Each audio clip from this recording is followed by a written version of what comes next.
ওনার নাম হলো আহমদুল্লাহ সাহেব, সবাই তার নামে শাইখ লেখে। বেটা যত বড় হুজুরই হোক, আহমদুল্লাহ হই যা আহমদুল্লাহ। আহমদুল্লাহকে আসুন্নাহ আসুন্নাহ, এই আসুন্নাহ নাম দিয়া মানবতার ফেরিওয়ালা হইতে চাইতেছ? এই আহমদুল্লাহ হলো পাবলিককে ধোঁকা দিয়ে বোকা বানায়।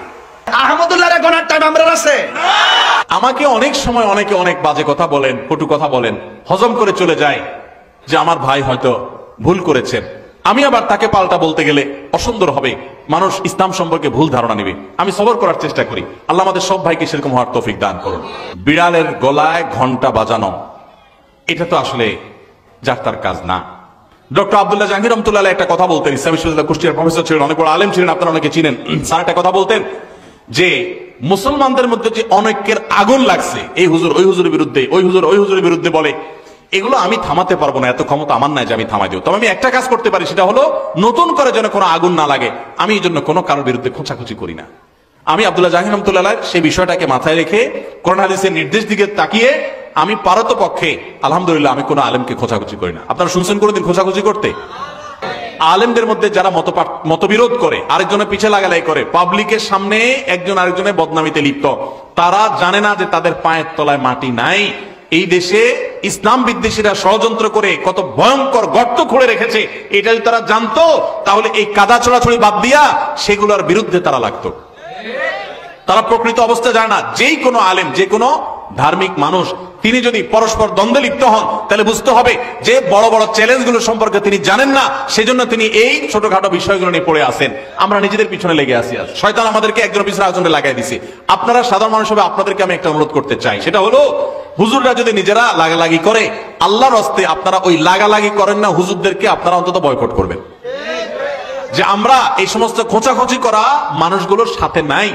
এবং অনেক সাধারণ মানুষ আছে, এক হুজুরের ভক্ত হইয়া আরেক হুজুরের 14 গোষ্ঠী উদ্ধার করে, আছে না নেই? ফেসবুকে জেহাদ করে দেখবেন, জেহাদ, এটা হলো শয়তানের জেহাদ। যে এক হুজুরের পক্ষ হয়ে আরেক হুজুরের বিরুদ্ধে লেখা গালিগালাজ করতেছে। আপনার কে শিখাইছে? আপনার কোন হুজুর যদি আপনাকে শিখায় আরেক হুজুরের বিরুদ্ধে গালিগালাজ করো, ষড়যন্ত্র করো, তো মনে রাখবেন ওই হুজুর থেকে ইসলাম শিক্ষাই আপনার জায়েজ নাই। আপনি দিন শিখবেন সেই মানুষের কাছ থেকে যে মানুষটা অন্য মানুষকে ভালোবাসতে শিখায়। কার ভুল হতে পারে, সুন্দরভাবে পারলে বুঝান, নাহলে চুপ থাকেন। নবী সাল্লাল্লাহু আলাইহি ওয়াসাল্লাম পরিষ্কারভাবে বলেছেন যে যে ব্যক্তি আল্লাহ এবং আখিরাতের প্রতি ঈমান আনে ফালিয়াকুল খায়রান আও লিয়াসমুত, সে হয় ভালো কিছু বলবে, আপনারা চুপ থাকবে, মুখ দিয়ে খারাপ কিছু বলবেন না। আমার অবাক লাগে, অনেক হিন্দুদের আইডিতে অনেক আমাদের ছেলেফেলেরা, মুসলমানের ছেলেফেলেরা দেখা যায় কমেন্ট করে সেখানে তাকে গালিগালাজ করে, মালাউন, এটা সেটা নানান খারাপ কথা বলে। আমাদের সাহাবীদেরকে আপনি দেখাতে পারবেন যে তারা কোনো অমুসলিমকে গালিগালাজ করতেন? অন্য ধর্মের মানুষের প্রতি সুন্দর আচরণ করবে, সে ইসলামের সৌন্দর্য বুঝতে পারবে। আল্লাহ তাআলা আমাদেরকে হেদায়েত দান করুন। তাহলে পারস্পরিক কাদা ছোড়াছুড়িতে আমরা নাই, কি বলেন? আমরা নাই, আমরা কখনো করব না। এতে যা হয় হোক, দলাদলিতে আমরা নাই। আব্দুল্লাহ জাহাঙ্গীর রহমতুল্লাহ একটা সুন্দর কথা বলতেন, স্যার বলতেন, শুনেন, আমরা হুজুররা গন্ডগোল করব, এগুলো আমাদের স্বার্থের ব্যাপার। আপনি অযথা আমাদের পিছনে আইসা আমাদের স্বার্থ উদ্ধারের আপনি উসিলা হলেন, মাধ্যম হলেন, আপনার কি লাভ হলো? আপনার আমলটা কেন বরবাদ করলেন আপনি আমার জন্য, আরেকজনকে গালিগালাজ করে? এই জন্য কোন হুজুরের ভক্তি করতে গিয়া আরেক হুজুরের শত্রু হতে যাবেন, আরেক হুজুরের গালিগালাজ করতে যাবেন। এবং মুসলমানদের পরস্পর একদল আরেক দলের গোষ্ঠী উদ্ধার করলেন, এটা উনি একপন্থী উনি আরেকপন্থী, ভাই আপনারটা আপনি প্রচার করেন, আরেকজনকে গালিগালাজ করবেন না। যিনি মাজারে শুয়ে আছেন, যার কবর আর কি, ওই মাজার বানাইছেন যার কবরকে, উনি যদি আল্লাহর ওলি নেককার কোনো মানুষ হয়, এই টাকাগুলো কি ওনার কবরে ঢুকে? তা আল্লাহর ওলিকে তো দিতে পারতেছেন না, বরং ওই লোকটা যদি আল্লাহর ওলি, আল্লাহর নেককার কোনো বান্দা হয়ে থাকে, এই টাকা এখানে না দিয়া ওনার পরিবারের কোনো সদস্য বেঁচে থাকলে তাদেরকে কিছু কিনে দিলে সেটা বরং সওয়াব হবে। ঠিক না ঠিক?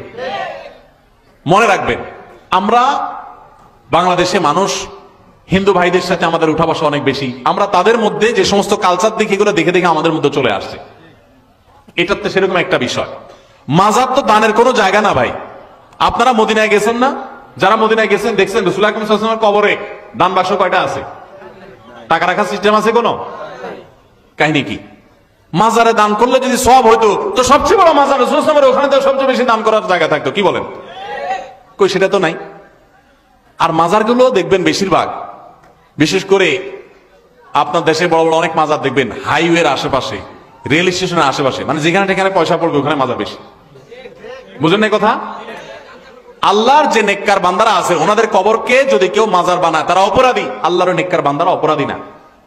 অনেক নবী রাসূলের কবরকেও মানুষ এরকম মাজার বানায়, শিরকে লিপ্ত, তারা অপরাধী। ওই নবী রাসূলের কোনো দোষ নাই।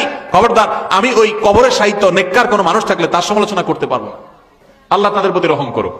ভাইরা আমার, টাকা দিবেন গরিব দুঃখীরে, টাকা দিবেন মসজিদে, মাদ্রাসায়, ভালো কাজে। আপনি মাজারে টাকা দিচ্ছেন কেন? অনেক মাজারে টাকা দিলে ওই টাকা দিয়া গাঞ্জুটিরা গাঞ্জা কিনা খায়। গরিব মানুষ খানা পাচ্ছে না, আপনার গাঞ্জা খোরদের টাকা জোগাড় করতেছেন। সব তো দূরের কথা, উল্টা গুরুজ পাবেন। আল্লাহ আমাদেরকে হেদায়েত যেন আমরা পাই সেই তৌফিক দান করুন। অজায়গায় কুজায়গায় টাকা দিয়ে ঈমান নষ্ট করবেন না, এটা কোনো দেওয়ার জায়গা না। অনেকে আছে মাজারে দেখবেন মোমবাতি জ্বালা রাখে। আরে ভাই, যার বাসায় কারেন্ট নাই, টাকার অভাবে মোমবাতি কিনতে পারে না, আপনি মোমবাতি কিনে দিবেন তার ঘরে মোমবাতি কিনে দিলে আপনি সওয়াব পাবেন। এখানে ফকফকা লাইটের তলে আরেকটা মোমবাতি জ্বালা দিয়েছেন, কিয়ামতের দিনে ফেরেশতারা পিটা দিয়ে জিজ্ঞেস করবে, লাইটের নিচে আবার মোমবাতি লাগাইছস, তোর কি মাথা ডিস্টার্ব ছিল? এখানে কেন মোমবাতি লাগাইছস? ওই কবরে যদি আল্লাহর কোন নেককার বান্দা শুয়ে থাকে, এই মোমবাতির আলোকে ওনার কবরে যাবে? ওনার উপকার আসলো তো একটা কথা ছিল। মোমবাতি বাক্সা ভর্তি ভর্তি দেন, যাদেরকে দেন মাজারে যেগুলা থাকে, ওরা আবার নিয়ে ওইভাবে আবার ওই দোকানে বেঁচে ফেলা। আবার আপনি আয়না দেয়, আরেকজনে কিনে আয়না দেয়, আবার থুয়ে আসে, এক দুইটা জ্বালায়, আর বাকি কত জ্বালাইতে পারে? তো ভণ্ডদের ভণ্ডামি, প্রতারকদের ব্যবসা, আর গাঞ্জটিদের গাঞ্জা খাওয়ার ব্যবস্থা করে দিলে কিয়ামতের ময়দানে আল্লাহর কাঠগড়ায় কড়ায় গন্ডায় হিসাব দিতে হবে। টাকা এত বেশি হয়ে গেছে, বহু মানুষ না খায় আছে, বহু মানুষ কষ্ট করে, তাদেরকে দেন। আর আল্লাহর নেককার বান্দা, জীবিত বহুত আল্লাহ নেককার বান্দা আছে, তাদেরকে দেন। আমাদের স্বভাব হলো জীবিত থাকতে আমরা কদর করি না, মরার পরে কবরের উপরে যায় লাইট লাগে। জীবিত থাকতে যায় দেখেন কেউ ওনার বাড়িতে একটা মোমবাতি, একটা হেরা চেরাগো জ্বালাই দেয় না, মরার পরে এখন কবরের উপরে মোমবাতি জ্বালাইতেছে, কি লাভ? আল্লাহ তাআলা আমাদেরকে অনর্থক কাজ পরিহার করার তৌফিক দান করুন। শিরিক থেকে আল্লাহ তাআলা আমাদের এই দেশকে, এই মাটিকে আল্লাহ তাআলা মুক্ত করে দেন। আপনারা সবাই যদি তাওহীদের কথা বলেন, দেখুন আল্লাহ আমাকে মাফ করুক, আমি কাউকে হার্ট করার জন্য বলছি না। যদি আমার কথায় তারা কেউ হার্ট হয়ে থাকেন তো আল্লাহ আমাকে মাফ করুন, আমার সেটা উদ্দেশ্য না। আমাদের যে সমস্ত ভাইয়েরা শিরকে লিপ্ত, আমরা ওনাদের প্রতি মায়া করি, আমাদের খারাপ লাগে, আমাদের ভাইয়েরা ভুল করছেন, আমরা তাদেরকে শত্রু মনে করি না, তারা আমাদের প্রতিপক্ষ না, তারা আমাদের ভাই, ভুল করছেন। আল্লাহ তাআলা আমাদের ভাইদেরকে হেদায়েত দান করুন, আমাদের সবাইকে তাওহীদে আসার তৌফিক দান করুন। আপনারা তাওহীদের কথা বেশি বেশি বলবেন, সুন্নতের কথা বেশি বেশি বলবেন, নবী সাল্লাল্লাহু আলাইহি ওয়াসাল্লামের হাদিসের কথা বেশি বেশি বলবেন, তাহলে দেখবেন বেদাত শিরক এমনি দূর হয়ে গেছে। চেষ্টা করবেন না ইনশাআল্লাহ?